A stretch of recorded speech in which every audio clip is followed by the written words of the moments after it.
근데 오늘 왜 이리 학교 왔어요? 오늘 뭐 어디 간 날이요? 예? 비가 있어. 무슨 참네. 그 비가 올라면 온몸이 싹 쑤시지. 그래 오늘 참석 안 하시는 분들은 동영상 보고 계시죠? 예, 뭐 온 삭신이 쑤시서 안 올기라 보고. 아니 공부를 그냥 나이가 들었다는 거죠. 안 온 분들은 다 폭삭. 2060년에 우리가 있을라나? 없을까요?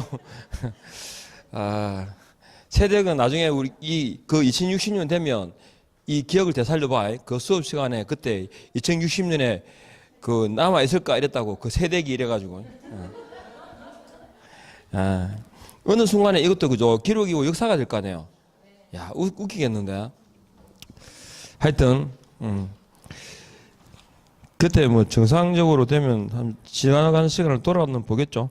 자 431페이지 실명제인데 역시 뭐 출제 비중 나오면 좋고 그죠. 근데 뭐 많이 떨어집니다. 일단은 정리해야 될 게 명신탁 약정이라는 그 개념 있잖아요. 그죠? 신탁자, 수탁자 나오는데 일단은 보시면 명신탁 약정의 효력은 자 실명제 부동산 실권리자 명의 등기에 관한 법률 일단 명의신탁에 대해서 정리하면 명의신탁 약정의 효력은 유효다 무효다 무효다 이 무효로 제3자에게 대항할 수 있다 없다 대항하지 못한다 그죠? 맞죠? 제3자에게 대항하지 못한다 이때 어떤 제3자에게 선의의 제3자에게 대항하지 못한다. X죠? 뭡니까? 선악불문입니다. 선악불문하고 이렇게요. 선악불문하고 제3자에게 대항하지 못한다. 그러니까 지문에 가끔 이게 나와요. 선의의 제3자에게 대항하지 못한다라고. 그래서 명시탁 약정의 효력은 선의와 선악불문하고 제3자에게 대항하지 못한다. 그러면 이 명신탁의 종류가 나오죠. 명신탁의 종류는 자 일단 뭐하고 등기 명의신탁이 있고 그 다음에 계약 명의신탁이 있습니다. 등기 명의신탁과 계약 명의신탁이 있고 그리고 등기 명의신탁 다시 이자간 등기 명의신탁과 3자간 중간 생략형 3자간 등기 명의신탁이 있습니다. 그래서 일단 그 효력을 보시면 자 일단 갑하고 을이 있죠. 갑을 사이에 그러니까 신탁자와 수탁자입니다. 두 사람 사이에 자 명신탁의 약정을 맺고 매매의 형식으로 등기를 이전했다. 이럴 때 이 모두가 뭐라고요? 무효다. 그러니까 이자간 등기 명신탁에서 그 약정의 효력부터 모두 뭐다? 무효다. 그래서 일단 모두 무효다 하는 거예요. 그렇죠? 이자간 등기 명신탁의 효력 모두 무효다. 그리고 3자에게 대항하지 못한다 그랬죠. 이 신탁자 수탁자와의 관계에서 을이 제3자 병입니다. 정할까요? 갑을 병, 정. 정에게 양도했을 때 갑은 정에 대해서 소유권 반환을 청구할 수 있다 없다? 없죠, 그죠? 그래서 다만 이제 이 제3자가 소유권을 이제 유효하게 취득할 수 있죠. 예, 악이든 선이든 관계없이. 그런데 일단 만일에 이 배임행위에 적극 가담한 경우이죠. 일단 민법 103조 규정 위반으로 뭐라고 무효가 됩니다. 항상 소유권을 그죠 취득하는 것은 아니라는 정도만 아시면 되고 이때 갑은 을에 대해서 횡령죄를 물을 수 있다 없다. 횡령죄를 물을 수 있고 그 대금에 대해서 부당이득으로 반환을 청구할 수 있다 없다. 부당이득으로 반환을 청구할 수 있습니다. 여기까지 됐죠? 갑을 간에 우리가 횡령죄에서 기억하실 건 이자간 등기 명신탁의 경우에만 뭐가 성립한다? 횡령죄가 성립합니다. 나머지는 일단 기본적으로 성립한다 안 한다? 안 한다라는 거. 그래서 이자간 등기 명신탁의 내용 아시겠죠? 이렇게요. 자, 그 다음에 갑이라는 사람이 이제 누구하고 을이라는 사람하고 그죠? 을이라는 사람하고 매매 계약을 체결합니다. 체결하면서 이 사람이 매수인이죠. 이 사람은 뭐다? 매도인이고, 매도인하고 그다음에 매수인하고. 그래서 요 관계에서 이제 매매 계약이 체결되는데, 이때는 매수인이 뭐라 그럽니까? 이 소유권을 사긴 내가 사는데 소유권을 누구한테 병합으로 이전해 줬으면 좋겠다 이렇게 하는 거예요. 그러니까 을하고 병하고 사이에 뭐가 있다? 명신탁의 약정을 맺은 사실을 이 매도인은 안다 모른다. 알았겠죠, 그죠? 알았죠. 악입니다. 해서 일단 등기를 누가 앞으로? 병합으로 등기를 이전해 주는 거죠. 이 경우에 효력을 얘기하면 일단 을하고 병 사이에 명신탁 약정은 유효다 무효다? 무조건 무효죠. 그리고 명신탁 약정은 무효고 그로 인한 등기도 뭐다? 무효입니다. 그러니까 이때 효력은 유효하다는 건 뭐예요? 갑을 사이에 사고 판다하는 계약은 유효가 되죠. 그러면 을은 여기 갑이 있잖아요, 그죠? 갑에 대해서 을이 병에 직접 뭐 할 수 있냐? 소유권 반환을 청구할 수 있습니까? 자, 이렇게 보죠. 일단은 이 사람 이 계약자 등기 자체가 무효고, 그러면 이 소유권은 갑한테 있는 거, 이게 원래 소유주는 누구? 을은 병에 대해서 자 횡령죄를 물을 수 없고, 다만 그 대금 있죠? 대금에 대해서 반환 청구할 수 있다 없다? 청구할 수 있습니다. 요렇게요. 일단 횡령죄가 성립하지 않는다는 거 주의하셔야 되고, 자 그리고 똑같이 계약 및 신탁은죠. 이때 그러니까 이 경우에 뭐만 유효입니까? 매매만 유효고 나머지 모두 무효가 됩니다. 그 다음에 계약 및 신탁은 자 갑하고 그죠? 갑이 이제 자기 소유 부동산을 매도하겠다 판다라는 사실을 누가 알았냐? 을이 알았죠, 그죠? 을이 알았다. 이 사람이 누구냐? 자금주입니다. 돈 자금주. 을이 그 사실을 알고 병보 그러죠. 저거 이름을 사가지고 아셨죠? 가지고 있었으면 좋겠는데 이야기했죠. 그래서 두 사람 사이에 명의신탁을 맺은 거예요. 명의신탁을 맺고 병이 누구한테? 매도인한테 매수의 의사를 표시합니다. 내가 사겠다. 그러니까 이때 이제 이 매도인은 보통 시험에 나올 때 보통 보면 매도인은 뭐다? 선의인 경우죠, 그죠? 몰랐다는 거죠. 해서 이 사람 실제 소유자인 줄 알았고, 해서 갑하고 병 사이 해당 부동산에 대한 뭐다? 매매 계약이 체결되고 등기가 이전되겠죠. 이때 선의의 경우에는 어떻게 됩니까? 모두가 유효입니다. 아셨죠? 예, 선의인 경우입니다. 선의인 경우에 유효가 되고, 다만 뭐다? 명신탁은 무효가 되고, 그리고 병이 제3자 증액에 양도했을 때 역시 횡령죄를 물을 수는 없죠. 횡령죄 성립이 되지 않습니다. 다만 대금에 대해서는 부당이득으로 반환을 청구할 수 있다 이렇게요. 그런데 이 을하고 병 사이에 명신탁의 약정이 있음을 누가? 갑이 매도인이 만일에 알았다면 악의가 되면 어떻게 됩니까? 이 경우에도 역시 그죠. 횡령죄 성립이 안 됩니다. 왜? 횡령죄는 타인의 재산이죠.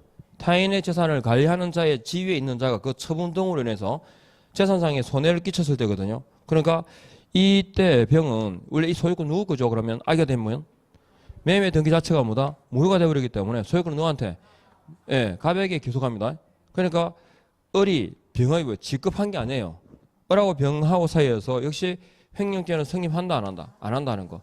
선악불문하고 매도인의 선악불문하고 계약 및 신탁에서 매도인의 선악을 불문하고 횡령죄가 성립한다 안 한다? 안 한다. 그러니까 이 실명제는 기본적으로 누구를 제재하기 위한 겁니까? 신탁자입니다. 신탁자. 맡기는 사람이 없으면 맞는 사람도 없을 거고. 그러니까 신탁자에 대해서 권리를 보호할 필요가 없다 보거든요. 왜냐하면 이게 횡령죄가 성립한다 그러면 병이 처분할 때 한 번 더 생각할 거야. 이야기했죠, 그죠? 예. 그러니까 횡령죄가 인정되지 않습니다. 누구? 그 압박을 하기 위한 거죠. 신탁자에 대해서. 이렇게. 그러니까 이 경우에도 이제 매도인이 선인지 악인지 따라서 달라지는데 원래 보통은 이거 나오거든요. 그죠? 매도인이 계약 명신탁의 약정이 있음을 알지 못하고 이렇게 나오잖아요. 제 대부분의 경우가. 그러면 뭐다? 뭐 빼고 명신탁만 무효가 되고 나머지 모두 유효입니다. 그런데 악의의 매도인인 경우는요. 명신탁 약정, 매매 등기 또 역시 모두 그죠? 무효가 됩니다. 아셨죠? 그러니까 계약 명신탁의 경우에는 구분하셔야 돼요. 계약 명신탁의 경우에는 매도인이 있잖아요. 그죠? 계약 명신탁에서 매도인이 선의의 경우하고 악의의 경우를 구분해야 되고 매도인이 선이라면 뭐만 명의신탁만 뭐다 무효라는 거예요. 예. 악의가 되면 모두 무효입니다. 이렇게. 그래서 교재 보시면서 한 번 더 보시면 돼요. 일단 명의신탁 계약정은 유효다 무효다. 그죠? 그리고 2번에 보십시오. 실명 다음에 432페이지야. 432페이지에 2번 큰 제목 있죠. 실명 등기 의무 보입니까? 그죠? 거기서 체크하실 건 누구든지 부동산에 관한 권리를입니까? 물건입니까? 네, 그거 체크하시고. 이게 권리를이라고 나오죠. 물건입니다. 물건을 신탁계약정에서 수탁자 명의로 등기해서는 안 된다 하는 거예요. 그 다음에 3번 명의신탁계약정의 효력은 유효다 무효다? 무효고 그로 인한 물건 변동도 무효다. 있죠? 까지. 그래서 그리고 4번에 명의신탁계약정의 무효 및 물건 변동 무효는 제3자에게 대항할 수 있다 없다? 대항하지 못한다까지 정리하시면 됩니다. 그 다음에 이자간 등기 및 신탁은 모두 무효라 그랬죠? 모두 무효다라고 기억하시면 되고 그리고 항상 그죠? 그 제3자가 수납 불문하고 소유권을 취득하는데 항상 유효는 아니죠. 그러니까 동그라미 이번에 두 번째 줄 제3자가 수탁자의 배임 행위에 적극 가담한 경우에 알았다는 사실만으로 부족하고 적극 가담은 알고 요청한 경우를 말합니다. 알고 요청한 경우에 그때 무효다 하는 거. 그 다음에 2번 중간 생략형 등기 해가지고 좀 말씀드린 것처럼 그림하고 요 3자간 등기 명의신탁하고 그림 이해하시겠죠? 그러면 됩니다. 그 다음에 그 효력을 잠깐 보시면 명의신탁계약정은 무효고 명의수탁자 명의로 그러니까 여기 명의수탁자 명의로 이루어진 등기 물건 등기도 뭐라고 무효가 됩니다. 그러므로 소유권은 여전히 누구한테? 매도인 거죠, 그죠? 예. 그러니까 을이 병한테 횡령죄를 물을 수 없어요. 병이 을의 재산을 관리하는 자의 지위에 있지 않거든요. 아셨죠? 누구 거 이거? 병 거니까요. 아, 갑 거니까요. 예. 그리고 넘겨보시면 명의신탁자는 제3자에게 대항하지 못함으로 수탁자가 제3자에게 처분한 제3자는 선악 불문하고 소유권을 취한다. 이거죠. 을이 정에 대해서 그죠? 소유권 내놔라 이렇게 반환할 수 없다는 거, 요구할 수 없다는 거. 세 번째, 신탁자와 매도인 사이의 매매계약은 유효이므로 신탁자는 매도인을 상대로 한 소유권 이전 등기 청구권을 갖는다. 됐죠? 이 두 사람 사이의 계약은 유효니까. 그 다음에 4번에 3자간 등기 명의신탁에 있어서 수탁자가 자유로 명의신탁자에게 바로 소유권 이전 등기를 격려해 준 경우에 소유권 이전 등기도 실제관계에 부합하는 등기로 뭐다? 유효다. 여기까지요. 그 다음에 계약명의신탁입니다. 계약명의신탁은 일단 아까 그랬죠. 매도인이 선이냐 악이냐를 구분하시라 했죠. 자, 오른쪽 선입니다. 선인 경우에 명의신탁계약정은 무효이지만 매매계약 이전 등기 다 뭐다? 유효다라고 말씀드렸고 그러니까 수탁자는 여기 있죠. 그러니까 이게 선이라면 이 사람은 자기 거죠. 본인의 이름으로 유효하게 소유권을 취득했기 때문에 병이 정에게 팔았다 하더라도 이건 누구 판 거예요? 자기 거. 그러니까 당연히 횡령죄가 성립하지 않습니다. 자기 자신의 소유죠. 부동산을 처분한 거니까. 그 다음에 또 이번에 보니까 명의신탁자는 제3자에게 대항하지 못하므로 제3자에게 소유권 취득 반환을 요구할 수 없죠. 거기까지. 그리고 뒤에 보니까 명의수탁자가 소유권을 유효하게 취득한 후 제3자에게 처분한 것이므로 횡령죄에 해당하지 않는다 그랬고요. 매도인이 선의 경우에 수탁자는 유한 소유권을 취득하기 때문에 신탁자는 수탁자에게 무효인 명의신탁계약정을 이유로 소유권 이전 등기 말소를 청구할 수 있다 없다? 없다라는 것까지 여기까지. 그 다음에 이제 대금에 대해서는 어떻게 할 수 있죠? 부당이득으로 돈 줬잖아, 그죠? 그러니까 부당이득으로 반환을 청구할 수 있습니다. 3번에 매도인이 악의인 경우에는 다 무효죠. 소유권은 매도인에게 기속하게 됩니다. 까지. 그 다음에 명의신탁계약정에서 제외되는 거 제목 보시면 돼요. 양도담보, 가등기담보, 상호명의신탁, 신탁재산의 사실등기까지 이게 명의신탁계약정에서 제외되는 거고 주의하실 건 4번에 현행법은 종중 배우자 종교단체로의 명의신탁을 허용하고 있다. OX. 그러면 틀립니다. 금지입니다. 하셨죠? 종중 배우자 종교단체에 대한 예외는 앞에 들어가야 돼요. 조세 포탈 등 회피를 목적으로 하지 아니하는 경우에 하나여라는 말이 들어가야 돼요. 원칙은요 금지고 하셨죠? 그래서 그 경우에 예외적으로 허용하고 있다. 그 다음에 벌칙 등 가셔가지고 보면 신탁자, 수탁자가 있고 방조자 있잖아요. 이게 옛날에 개공이었거든요. 방조자에 관한 규정이 있어 없어요? 없습니다. 신탁자, 수탁자 둘 사이에. 그 다음에 과징금 있습니다. 과징금은 100분의 30입니까? 100분의 30의 범위 S입니까? 범위에서 요거 증가 이 100분의 30 범위 안에서 차등적으로 부과하고 있다. 이것만 아시면 돼요. 그러니까 밑에 보충학습 있죠. 평가액에 따라서 3단계, 의무 위반, 경과, 기간에 따라서 3단계로 각각 구분하고 있습니다. 3단계로. 그거. 그 다음에 이행강제금은 1년이 지나면 100분의 10, 다시 1년이 지나면 100분의 20 하셨죠? 이행강제금을 부과한다까지. 그리고 장기 미등기자도 신탁자와 같이 제재가 같아요. 보시죠? 동그라미 3분의 밑에 장기 미등기자는 매년 5년 이하 징역에 2억 원 이하 벌금까지 이렇게 정리를 하시면 됩니다. 넘어가십시오. 자, 이제 주택임대차 보호법인데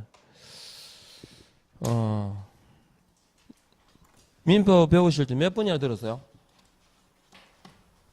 민사특별파트에서 이거 하시죠? 그래서 그냥 다 기본적인 내용을 한번 보십시오. 이제 바뀐 내용, 사실은 우리는 지금 주임법에서 한 문제, 상임법에서 한 문제 나올 건데 개정된 사항이 있죠.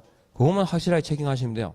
자, 일단은 주거 안전입니다. 그러니까 국민 주거 생활 안정 해가지고 목적이 나오고, 자, 이번 적용 범위는 주거용 건물에 대한 보호 그랬죠.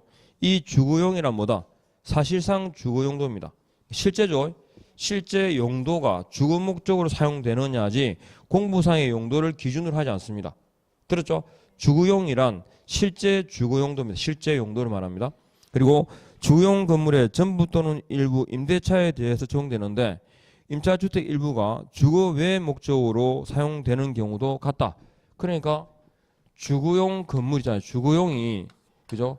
일부가 비주거용으로 사용되는 경우에 이거 보호 대상이 된다 안 된다? 됩니다. 그런데 비주거용 건물의 일부가 그죠? 비주거용 건물 일부가 주거 목적으로 사용되는 경우는 적용한다 안 한다? 안 합니다. 이거. 다방에 쪽방이 있죠? 다방에 쪽방에 뭐 김양도 묵고 자잖아요. 근데 보호 받아 못 받아요? 못 받습니다. 이건 주된 용도가 영업용이니까.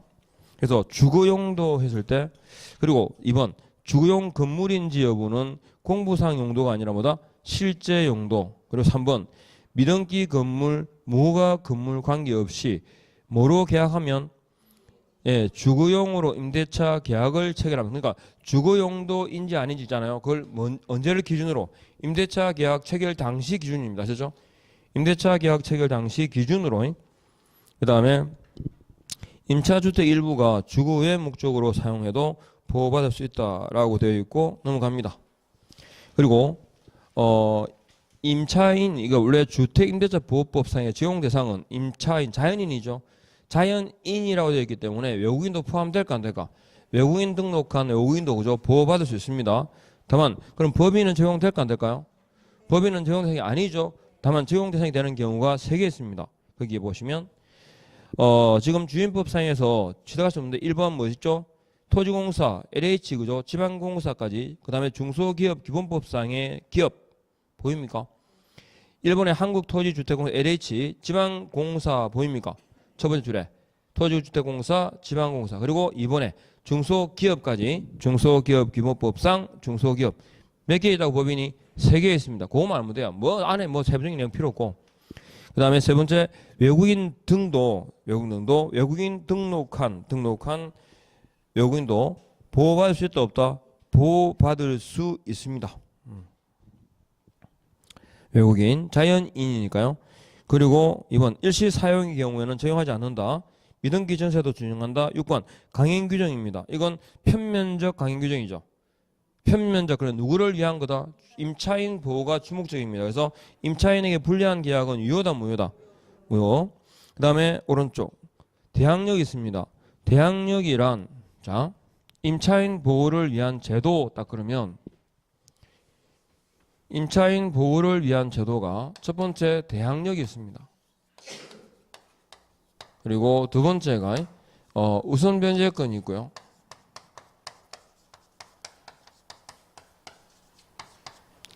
세 번째가 최우선 변제권이 있습니다. 임차권 등기 명령 제도도 있는데 일단 뭐 이렇게 대표적으로 세 가지. 이 중에서 임차인 보호를 가장 확실하게 할 수 있는 게 몇 개 있습니까? 뭐 있습니까? 이게 임차인 보호를 가장 확실하게 보호할 수 있는 제도, 임차인을 대항력 제도입니다. 이것 때문에 헷갈리면 안 됩니다.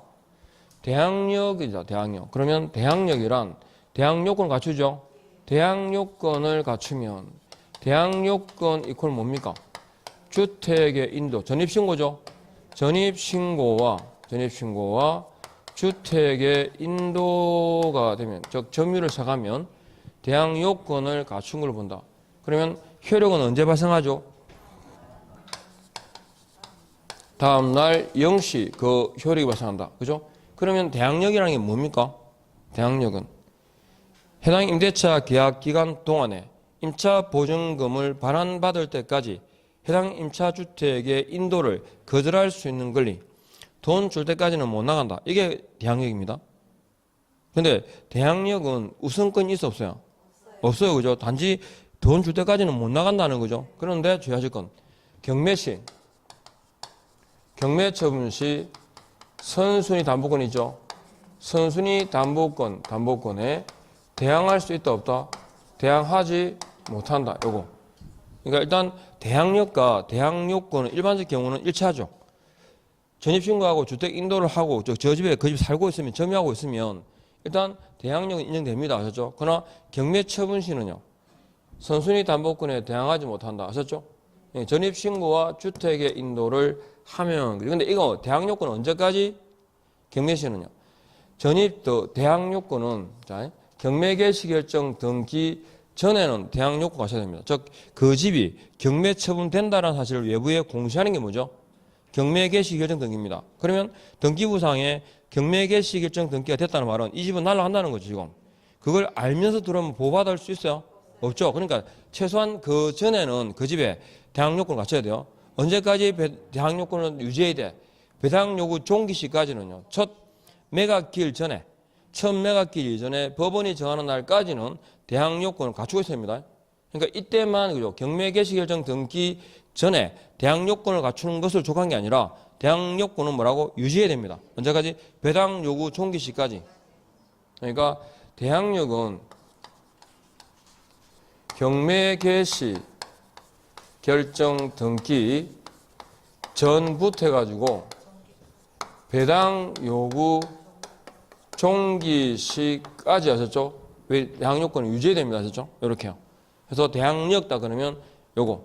그러니까 경매 처분되는데 1번 저당권, 2번 임차인, 3번 뭐 있어요? 그럼 이 2번에 있는 임차인이 대항요건을 갖추었습니다. 아셨죠? 그럼 이건 뭘까요?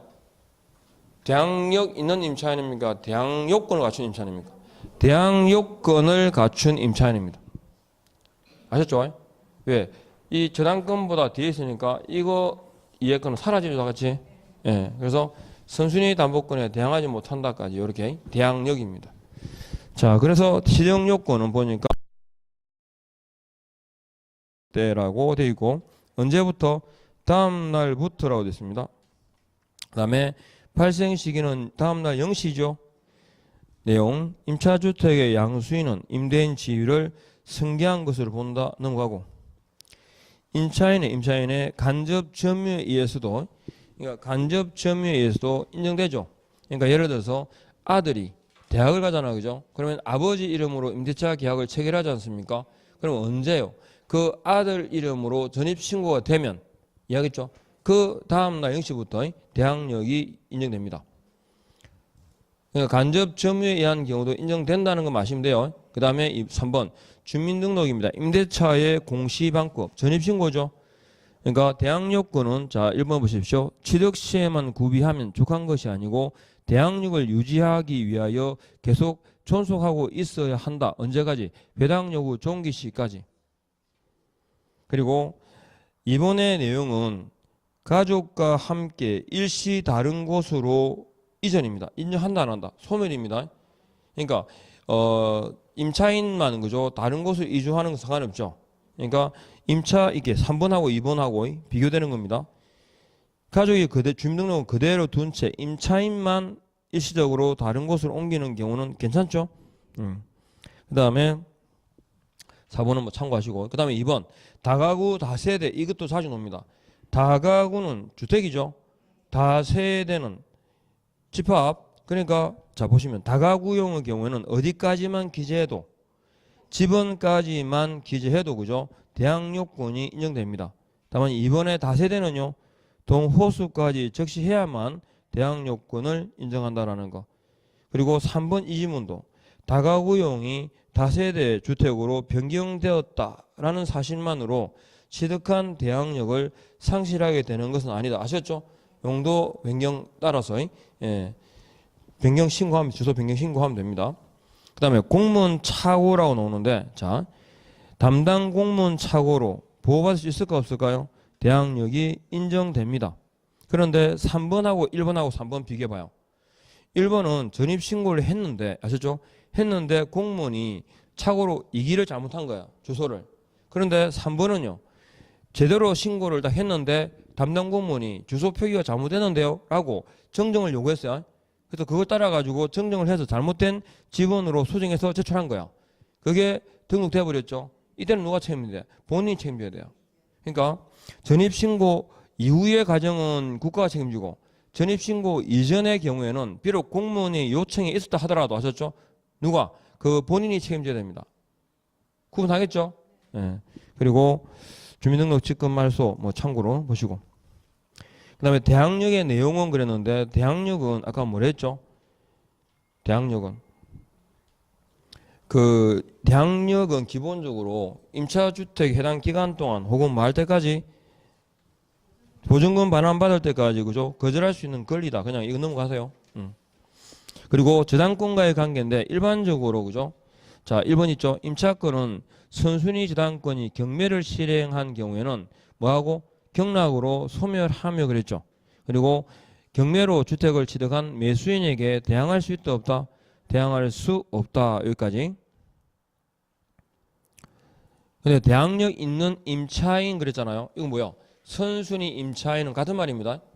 대항력 있는 임차인은 혹은 선순위 임차인은 이고요. 1번은 그럼 뭐야? 이거는 후순위 임차인이죠. 선순위 저당권보다 뒤에 있으니까 그래서 구분하시면 돼요.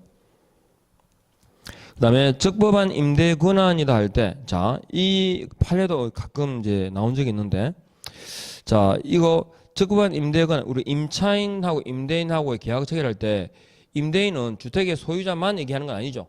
그래서 적법한 임대 권한 있는 자와의 계약은 유효하게 성립한다라고 되어 있습니다. 그래서 이번에 적법한 임대 권한이 없는 사람과 계약은요 인정한다 안 한다? 적용되지 않습니다. 그리고 3번에 보십시오. 매매계약 이행으로 주택을 인도받아 그 임대 권한을 명시적 또는 묵시적으로 부여받은 매수인으로부터 매매계약 해제 전에 그 주택을 임차하여 대항요건을 갖춘 임차인은 매매계약 해제에도 불구하고 자신의 임차권으로 매도인의 명도 청구에 대항할 수 있다. 무슨 말씀이냐면 이런 거죠.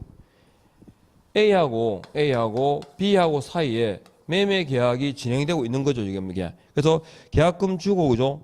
지금 보면 계약금 주고 막 이렇게 진행하는 과정상에서 매수인이 있잖아요. 매수인이 매매계약 해제 전에 누구하고? C하고 임대차 계약을 체결한 거예요. 아셨죠? 그리고 C가 대항 요건을 갖춘 거죠. 갖췄을 때 이 둘 사이의 계약이 깨져버린 거죠. 그때 A, 이 매도인은 C에 대해서 명도를 요구할 수 있냐고요. 대항할 수 있습니다. 됐죠? 그러니까 무슨 말이냐면 이 계약이 진행될 때 A, B 사이에 계약이 진행되면서 이 B하고 C 사이에 임대차 계약이 진행된다 사실을 A도 알은 거예요. 이해하겠죠? 기본적으로. 그러니까 어떤 목적이었냐면 뭐 잔금을 교부 하셨죠. 잔금을 그 전세 보증금으로 친다든지 이런 용도로 생각하고 하셨죠. 진행되고 있었거든. 그래서 이 사람이 대금을 지급하고 바로 먼저 뭐 했다고? 예. 임대차에 전입신고하고 대항 요건을 갖춰버린 거예요. 그 상태에서도 계약이 중도 해제되었을 때 매도인은 임차인의 지위를 인정해 줘야 된다. 아셨죠? 그 말이고. 근데 4번이 아까 적법한 임대 권한 있는 자의 범위 안에 어떤 거냐면 이 4번은 집이 경매 처분되는 거예요. 이 집이 경매 처분되는데 아셨죠? 경매를 처분되는데 A라는 사람이 최고가 매수했죠. 입사를 해가지고 최고가 매수 신고인이 된 거예요. 최고가 매수 신고인으로 경락받았죠. 낙찰을 받은 거예요. 그래서 이 사람이 최고가 매수 신고자의 지위에서 어떻게 했다고? 그 주변에 중개사무소에 다 내놓은 거예요, 물건을. 그래가지고, 왜냐면 잔금을 쳐야 될 거 아닙니까? 그죠? 그래서 내가 이거 경락받았는데, 그죠? 임차인을 구하는 거예요. 그래서 잔금을, B라는 임차인을 구해가지고, A와 B 사이에 뭐라고? 예, 임대차 계약이 체결됐죠? 체결되고 난 다음에, 그럼 이 사람은 대항요건 갖췄을 거 아닙니까? 갖췄고, 그리고 A라는 사람이 그 대금을 완납하면서, 맞죠? 경리죠? 대금 완납을 하면서 소유권은 뭐다? 취득이 되겠죠. 순서가 어떻게 됩니까? 이렇게 돼버리죠. 이해합니까? 그러니까 요 B가 전입신고하고 이 이전에 그죠? A, B 사이에 계약이 체결됐지만 이 사람이 소유권을 취득하는 건 언제요? 이때 대항요건 갖추고 그 뒤에 대금 완납 시. 그러니까 이때 실제 소유권을 취득했기 때문에 실제 그죠? A가 같은 말이지, 같은 사람이잖아, 그죠? 그러나 실제 소유권을 취득한 시점은 이때. 그래서 B는 실제 그 이주택에 대한 권한 있는 자하고 계약을 체결한 게 아니에요. 이 사람은 최고가 매수 신고자의 지위에 있을 뿐이지 실제 해당 부동산에 대한 권리가 있어 없어요. 아무것도 없어요. 알겠죠? 근데 다만 대금을 완납했을 때 이때. 그러니까 만일에 어떻게 된 경우냐면 이 사람이 소유권을 여기죠. 취득했죠. 하면서 은행에다가 저당권 신청해서 대노 빌린 거야. 예를 들어서. 그러면 나중에 이 저당권에 의해서 경매 처분되더라도 이 사람은요. 임차인으로서 권리가 없어요. 뭔 말이겠죠? 그 집에 살고 있어도 대항 요건을 갖춘 자가 아니라고. 이 사람. 왜? 똑같은 주인은 똑같죠. 그죠? 사실은 이쪽 A나 뭐 이쪽 A는 같은 사람이니까. 그러나 이 경우부터 대금 완납한 때부터 소유권 행사를 하기 때문에 그 이전에는 해당 주택의 권한이 아무것도 없는 사람이에요. 그러니까 은행이 저당권을 설정해 주더라도 B는 고려 대상이 아닌 거죠. 원래 대출할 때 이 임차인의 방 아셨죠? 그 임차인의 거주 여부부터 해가지고 대출에 영향을 미치잖아요. 대출 금액에 전혀 영향을 미치지 않습니다. 왜? 이 사람은 상관없는 사람이니까. 이해하겠죠? 무슨 말인지. 그래서 그 지금 4번의 경우 실제로 이런 경우 많이 있거든요. 경매 낙찰 받고 나면 주변에 중개사무소에 다 던지나요, 물건을. 그래서 임차인은 미리 구해요. 미리 구해가지고 하는데 실제로는 만약 이렇게 되면 그 제한 저당권이라든 건전이자 설정 안 하는 특약을 하고 아셨죠? 그리고 그 대금 완납 시 어떻게 한다고? 동시에 뭐 한다고? 이 사람이. 예, 대항요건 다시 갖춰야 돼요. 전입신고를. 끝마쳐야. 그래야 뭐 다음날부터 효력이 발생하겠죠. 자, 그겁니다. 그리고 자, 우선 변제권 갑니다. 우선 변제권은 자, 여기 우선 변제권은 대항 요건을 갖췄죠. 대항 요건을 갖추고 뭘 받아야 돼? 확정일자입니다. 확정일자는 뭡니까? 그 당시 근무 지나지 않습니다. 그러니까 확정일자를 갖췄다라는 게 다른 특별한 의미가 있는 건 아니죠. 그러니까 대항 요건이 없는 확정일자는 아무 의미가 없습니다. 부부싸움을 했고 너무 집에 일찍 들어오잖아요. 그죠?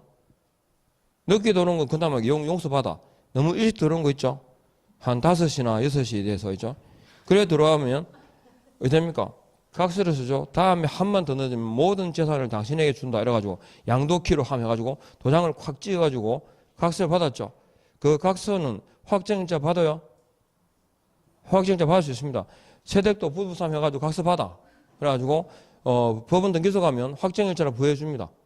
확정일자가 뭔데요? 그냥 그 당시 그 문서가 존재했다는 확인이 지나지 않아요. 그것만으로 아무 의미가 없어. 다만 뭘 갖추면? 대항 요건을 갖추면. 마찬가지죠. 부부싸움으로는 각서도 실제로는 의미가 있어 없어요?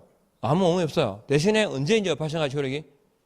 깨질 때 효력이 발생합니다. 같이 살 때는 그죠? 의미가 없고 종이 쪼가리고 그러니까 어쨌든 나중에 알 수 없으니까 많이 받아놔요. 그러니까 대학 요건에다 확정 일자를 갖추면 그죠? 그때 우선 변제 효력이 발생하는데 이 여기서는 있잖아요. 우선 변제 효력이 발생하는 시기를 잘 묻습니다. 이거는 언제죠? 당일 즉시입니다. 그러면 확정 일자는요? 죄송합니다. 이게 다음날 0시죠? 다음날 0시고 이거는 당일 즉시입니다. 그러면 두 개가 그죠? 효력이 딱 같이 부딪혔을 때 두 개가 만약 같은 날이면 우선 변제 효력은 언제 발생할까요? 다음날 0시 아셨죠? 둘 중에서 효력이 늦게 발생하는 걸 기준으로 합니다. 자, 그럼 볼까요? 대항 요건을 갖추고 확정 일자를 받았습니다. 그러면 이게 1일이고 이게 2일이죠. 그러면 이날 저당권 설정 등기가 됐습니다. 임차인하고 저당권자 중에서 누가 우선할까요? 누가 우선한다? 아니면 동순이다? 동순입니다. 그러니까 이거 2일날 0시죠. 근데 확정자는 2일날 9시죠. 요거는 2일날 9시. 둘 다 2일날 9시에 효력이 발생합니다. 이해하시죠? 네. 그러면 대항 요건을 갖춘 날 확정일자를 받고 저당권 설정 등기가 격려됐을 때 누가 우선할까요? 저당권자 우선하죠. 이거는요. 1일, 1일, 1일이니까 이거는 2일날 언제? 0시. 이거는 1일 9시. 아셨죠? 그 다음에 확정일자의 부여는 대항 요건을 그 전제로 한다. 확정일자 부여는 대항 요건의 구비를 그 전제로 한다. OX. 그게 무슨 말인지 아시죠? 확정일자를 부여하려면 그 집에 살아야 준다 이 말입니다. 그렇습니까? 그렇지는 않습니다. 아까 확인이라 그랬잖아요. 그죠? 그러니까 임대차 계약서만 있으면 받을 수 있어요. 그래서 먼저 뭐부터? 확정일자부터 받고 그 다음에 대항 요건을 갖춘 날 저당권 설정 등기가 됐습니다. 1일, 2일, 2일입니다. 임차인하고 저당권자 중에서 누가 우선할까요? 저당권자 우선하죠. 왜? 이거는요. 2일날 9시, 얘는 3일날 0시입니다. 하시겠죠? 네, 이렇게. 그래서 요 우선 변제권은 효력 발생 시기에 대해서 잘 묻죠. 그래서 성립 요건은 자 일자와 관련 있는 건 우선 변제권입니까? 최우선 변제권입니까? 우선 변제권입니다. 최우선 변제권에 가끔 저게 튀어나오죠. 확정일자가. 그다음에 발생 시기는 두 개를 그죠. 대항 요건과 확정일자를 기준으로 해가지고 늦게 효력이 발생하는 걸 기준으로 합니다. 늦게.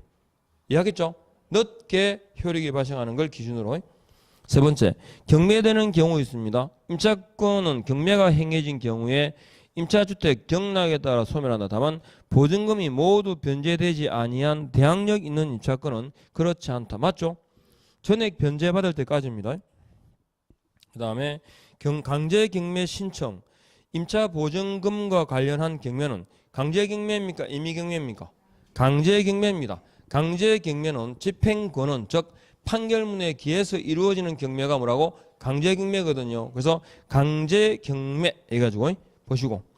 근데 두 번째 줄에 보니까 경매 신청하는 경우에 집행 개시 요건에도 불구하고 반대 의무 이행이나 이행의 제공을 죽었죠. 반대 의무 이행이나 이행 제공을 집행 개시 요건으로 하지 않는다. 즉 원래 경매를 하게 되면 해당 물건을 이제 인도를 하고 경매 신청해요.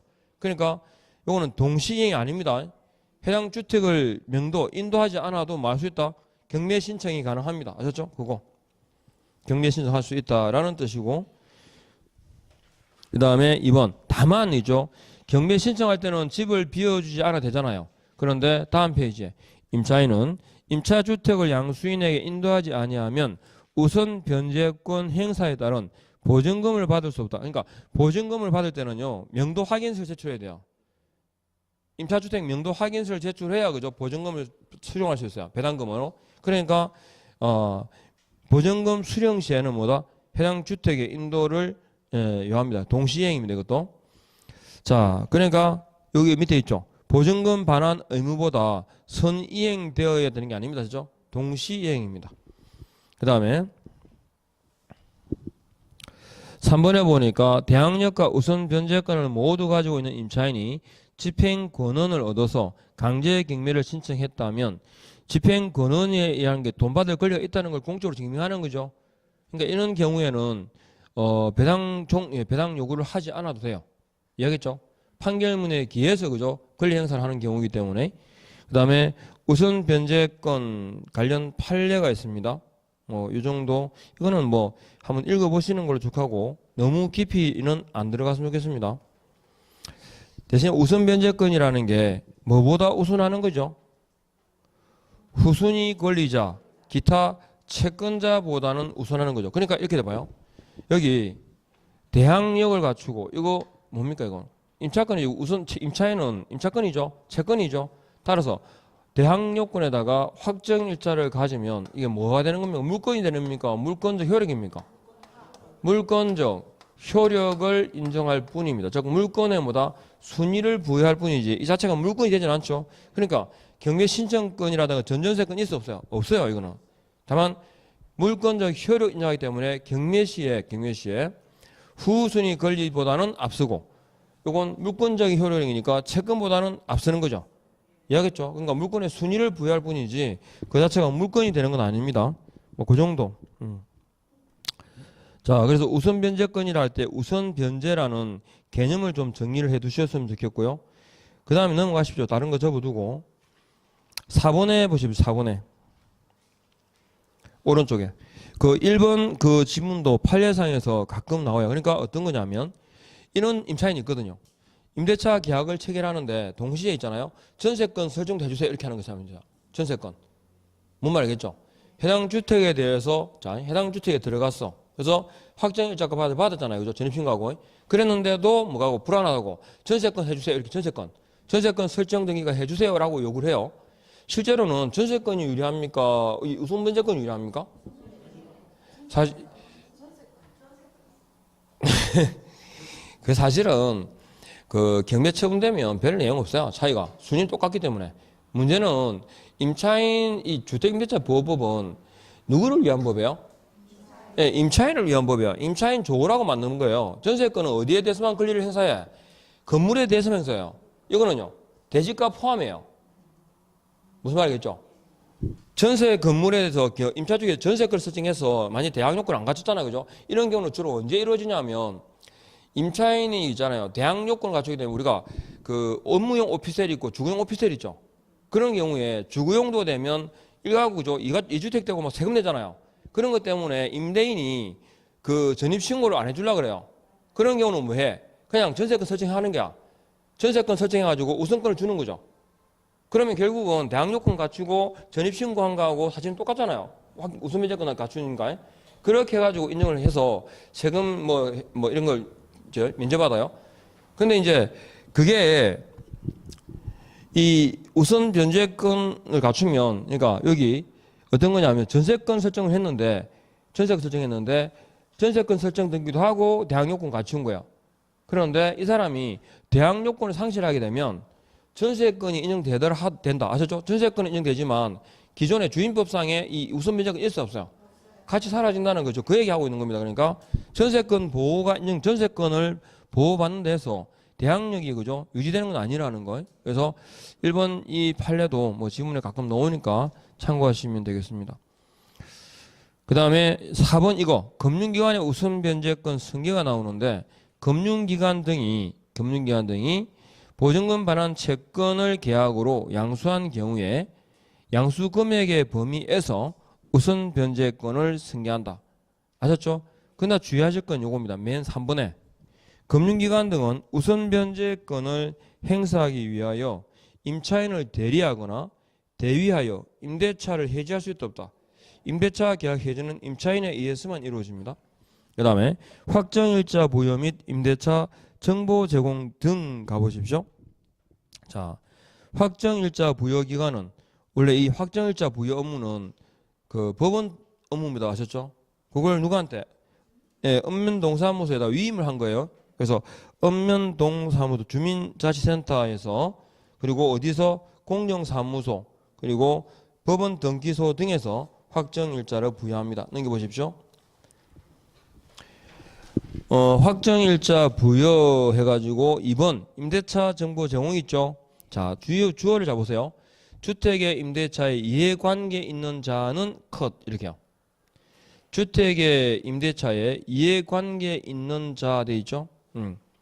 그리고 주택의 확정일자 부여 등 해가지고 정보 제공을 요청할 수 있습니다. 그 다음에 자, 해당 주택의 임대차에 이해관계 있는 자의 범위가 쭉 나오는데 이 정보 제공을 요청할 때 1번 있잖아요. 주택 임대차에 이해관계 있는 자 하고요. 3번에 보십시오. 임대차 계약의 당사자는 컷. 4번은 임대차 계약의 당사자가 아닌 이해관계자 등이죠. 그러니까 이 정보 제공의 범위가 당연히 다릅니다. 임대차 계약의 당사자는 니언의 착가시고 임대인, 임차인의 인적 사항이 들어있죠. 근데 4번에 임대차 계약 당사자가 아닌 이해관계인 임대차 계약을 체결하려는 자는 뭐가 빠졌죠? 인적 사항이 없습니다. 인적 사항을 제외하고 그리고 저 위에 동그라미 2번 임대차 계약을 체결하려는 자는 임대인 동의를 요한다는 거 아셨죠? 임대인 동의를 요한다.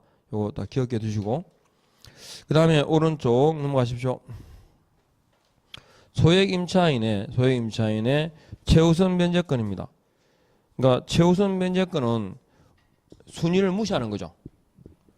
보세요. 우선 변제는 순위에 따른 변제죠. 순위에 따른 변제니까 이건 그냥 순위대로라면 그죠? 뭐 부정하고 자시고 할 게 없어요. 그죠? 근데 최우선 변제권은 뭐다?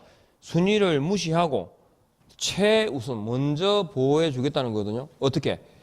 임차 보증금 중에서 그죠? 법으로 정한 소액 임차 보증금에 대해서 아셨죠? 소액 임차 보증금 중에서 일부를 보호하는데 그것도 주택 가격이 얼마? 2분의 1을 초과하지 않는 범위 안에서 이해합니까? 그러니까 임차 보증금 전체가 아니고요. 임차 보증금 중에서도 소액 임차 보증금이라고 정하는 범위 안에서 그것도 소액 임차 보증금 중에 일부를 보호하더라도 주택 가격이 얼마? 2분의 1을 초과하지 않는 범위에서. 그러니까 그 범위가 작죠? 그러니까 작으니까 먼저 보호하는 거예요. 최우선적으로. 최소한 이만큼은 인정해 줄게 이런 거 아셨죠? 최소한. 그러니까 순위를 무시하고 보호하는 순위를 무시하고. 그러니까 요건이 까다롭죠. 최우선 변제권은 일단은요. 대항 요건을 갖춰야 되죠. 거기다가 소액 임차 보증금 범위가 따로 있습니다. 자, 소액 임차 보증금 이거 바뀌었죠, 그죠? 그러니까 봐야 돼요, 그죠? 이제 1억 1,000이죠. 1억 1,000에 대해서 얼마? 3,700만 원. 3,400만 원. 나머지 똑같습니다. 6천만 원에 얼마요? 2천만 원. 그죠? 5천만 원에 대해서 1,700. 대략 제가 그랬는데 대략 3분의 1을 보호한다 그랬죠. 대략 3분의 1입니다. 그러면 이거 해보세요. 곱하기 해보시죠. 3,700을 곱하기 3이 하면 얼마죠 이게? 3, 7, 21, 2. 그죠? 그 다음에 3, 3은 9, 11. 맞죠? 예. 네. 그러니까 이 금액이 최소한 이 금액보다는 같거나 커야 돼요. 이게 합이 3을 곱한 게 적을 수는 없어요. 그러니까 3,600 해보면 얼마 되죠 이게? 9,800이 돼요. 그러니까 안 돼. 그보다 위에 숫자라 해야 돼. 3,700이 돼야 돼. 아셨죠? 그러니까 1억 1,100인데 실제로 뭐다? 1억 1,000까지 보하는 거죠. 그리고 이것도 3 곱해보십시오. 3, 4, 12, 3, 3은 9. 1억 2천만 원이죠. 근데 이제 1억까지예요. 근데 1억 3억 3,300 해봐. 그러면 얼마 되죠? 9,900이에요. 얘보다 작아. 그러면 안 돼. 그러니까 3,300 위에 숫자가 다음 숫자예요. 보호하는 숫자예요. 아셨죠? 이거는 3분의 1이니까 3천만 원 맞죠? 이것도 마찬가지죠. 3, 7, 21이니까 5,100이잖아. 그러니까 최소 그러니까 1,600 돼버리면 얼마 되죠? 4,800이야. 그러니까 1,600은 안 돼. 무조건 이 숫자가 3 곱하기 숫자가 이거보다는 커야 돼요. 그러니까 숫자가 3,700, 3,400, 2,000, 1,700 되는 이유가 그겁니다. 요 금액보다 그죠? 바로 다음 단계 아시죠? 남는 거 3을 곱했을 때 대략 3분의 1을 보호한다 이렇게 전제하시면 돼요. 바뀐 거 고치셨죠? 그래서 소액 임차 보증금이다 했을 때 다른 담보물권자보다 우선 변제받을 권리가 있다. 그죠? 그리고 확정일자와는 관계없죠. 소액임차보증금의 범위는 주택 대지가 포함해서 얼마를 넘지 못한다. 2분의 1을 넘지 못한다. 그래서 그 금액 박힌 거 1억 1억 1000에서 그 다음에 1억으로 8천이 그리고 6천 5천은 똑같이 이렇게. 그래서 다음 페이지 쫙 나와 있죠. 이거 예, 숫자 된 거. 그리고 지역도 똑같진 않죠. 용인, 안산, 김포, 광주 할 때 그죠? 이거 세종특별시가 과밀 억제 권역 위로 올라갔죠. 그래서 약간 바뀐 거 조금 참고하시고. 자, 그다음에 임차인이 여러 명이 있다. 여러 명이 일단은 그러니까 2분의 1을 초과하지 않는 범위에서 안분배당이죠. 차지하는 비중에 따라서. 그다음에 주택임대차위원회 갑니다. 주택임대차위원회 자 어디 있어요? 소액임차인 및 보증금 중 일정액의 범위와 기준을 심의하기 위해서 줄 것이요. 법무부에 둔다. 이렇게 법무부에 둔다. 그리고 9명 이상 15명 이하인데 어디요? 누가 위원장이? 법무부 차관입니다. 정책심의위원회는 누구였죠? 국토부 1차관이었죠. 예. 그 다음에 위원장으로 위촉된다 되는데 딴 거 없고요. 오른쪽에 2년으로 하되 한 차례만 연임할 수 있다. 1회 연임이 가능하다. 참고하시고. 그러니까 위원회가 있다라는 정도. 그리고 위원회 회의 매년 1회 개최되고 뭐 3분의 1 이상 요구 시 운영할 수 있습니다. 그 다음에 전문위원도 나오고 나머지 자세히 안 보셔도 돼요. 그 다음에 가십시오. 7번 임차권 등기 명령입니다. 임차권 등기 명령 제도 자 가시죠. 임대차가 끝난 후 끊으세요. 보고 있습니까? 임대차가 끝난 후니까 임대차 계약 기간 중에는 돼 안 돼? 안 된다는 뜻이죠. 그리고 보증금을 반환받지 못한 임차인입니다. 임차인은 어디에다가 임차주택 소재 관할 법원 등에 임차권 등기 명령을 신청할 수 있다. 누가요?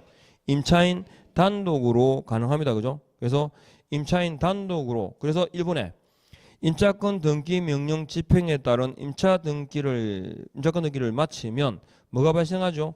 대항력과 우선 변제권을 취득하게 되고 이전에 이루어진 대항력이나 우선 변제권을 어떻게 하는 유지하는 제도를 말합니다. 그러니까 임차권 등기 집행, 임차권 등기가 되면 대항력과 우선 변제 효력을 발생시키거나 그 이전에 발생한 효력을 유지하는 제도, 뭘 상실하더라도 대항력권을 상실하더라도 아셨죠? 대항력권을 상실하더라도 다른 데 이사를 가더라도 이 말입니다. 그리고 이번에 임차권 등기가 끝난 주택 있죠? 끝난 주택을 자 줄 거세요. 그 이후에 임차한 임차인은 우선 변제받을 권리가 없다. 최우선 변제받을 권리가 없다. 최우선 변제받을 권리가 없다. 아셨죠? 왜? 이미 알고 들어왔거든요. 그죠? 그 집이 골 때리는 집이죠. 돈 안 주는 집이잖아. 그걸 알면서 들어온 사람을 순위를 무시하고 보호할 필요는 없다고 보거든요. 그리고 4번 보십시오. 임차인은 임차권 등기 명령 신청과 관련된 비용을 누구한테 청구할 수 있다? 임대인에게 청구할 수 있습니다. 까지 이렇게요. 그 다음에 임대차 기간으로 가보시면 자 임대차 기간 최단 기간 제한 있죠. 몇 년? 2년으로 옵니다. 그 다음에 2번 묵시갱신 임대인은 6월부터 1월까지 임차인은 1월 전까지 통지하지 않으면 동일한 그죠 조건으로 승계된 갱신된 걸로 보죠. 이번에 보니까 임대차 존속도 몇 년입니까? 2년이고 항상 인정되는 건 아니죠. 이기의 차임에 달하는 차임 연체나 현저한 의무 위반입니다. 그리고 3번 자 요거요. 묵시갱신에서 임대차 계약을 이미 해지할 수 있는 자가 누굽니까?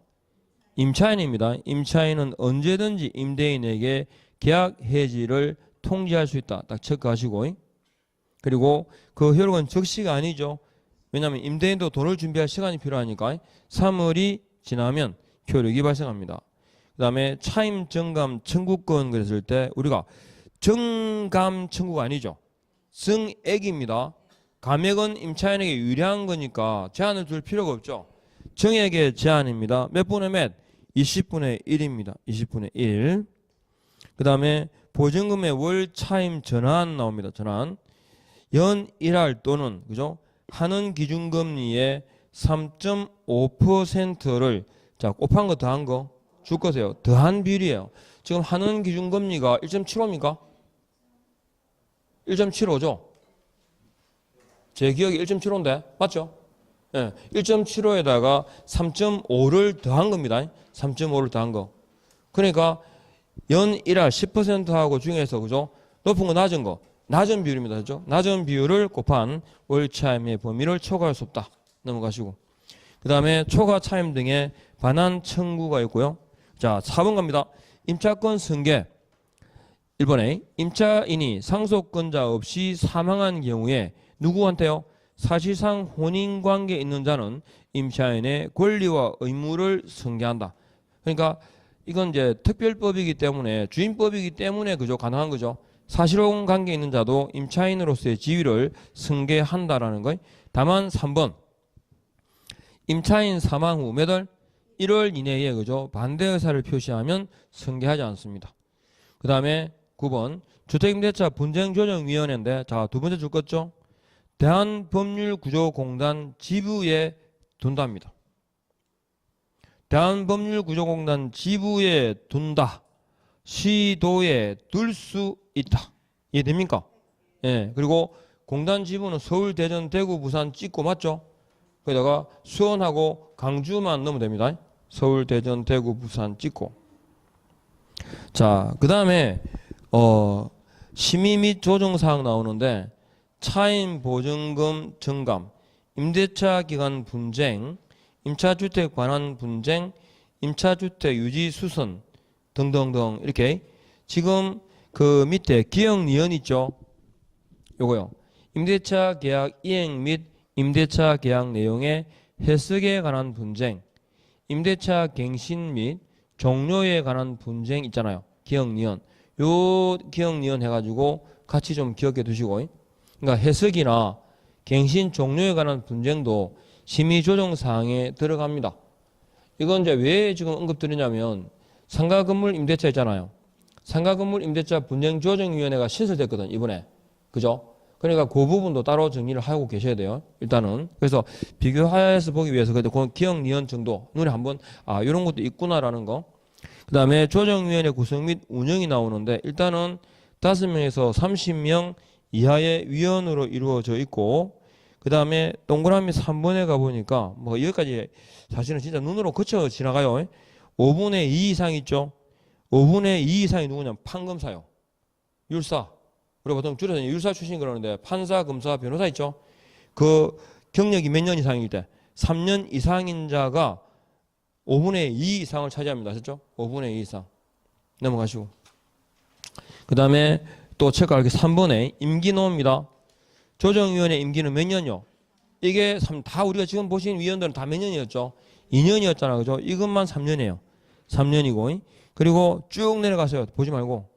처리기한 보입니까? 조정위원회는 분쟁조정 신청 받은 날부터 며칠? 60일 이내에 분쟁조정을 마쳐야 되고 30일 범위에서 연장할 수 있다까지. 됐습니까? 네, 거기까지만 정리하십시오. 더 들어가시지 말고. 됐죠? 그러면 조금 쉬었다가 가겠습니다.